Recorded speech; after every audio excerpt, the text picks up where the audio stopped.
When it comes to old buildings, Tainan has a lot of them. Take this building, for example, the Hayashi department store, which opened its doors in 1932 during the Japanese colonial period. It's the second oldest department store in all of Taiwan, but it's the oldest one still in operation. This grand old store contains the first elevator in southern Taiwan. And if you take it up to the rooftop, you'll find the country's only Shinto shrine located in a department store. These walls have borne witness to history. You'll find bullet holes that date back to World War II. One of the best ways to experience old Tainan is to stay in a building that's been renovated as a guest house. Wooden window frames, terrazzo floors, and old-fashioned stone bathtubs like this one. These used to be fixtures in almost every household in Taiwan.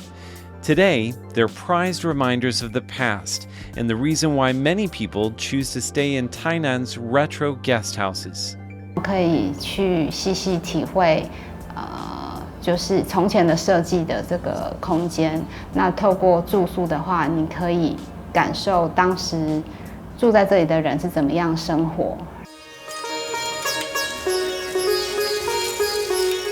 Another place that blends old and new is the National Museum of Taiwan Literature. The building was once a seat of government, and now it celebrates the written word.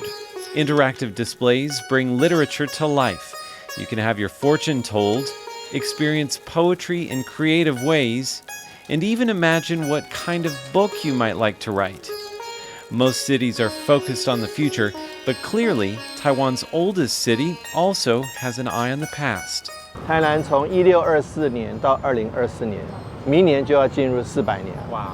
所以我们很多文化的底蕴，很多文化的古迹，都在这边。The last stop in our trip to Tainan is the place where it all began, Fort Zeelandia. The Dutch military built this defensive stronghold in 1624. It changed hands many times over the years and was eventually rebuilt and renamed Anping Old Fort. The observation tower was built by the Japanese. It's become a landmark offering a bird's-eye view of Anping. Local historian Lin Hsi-tien says that visitors often overlook the most historic part of the old fort. 最有风味的就是要看这个墙壁了。这墙壁到现在是400年。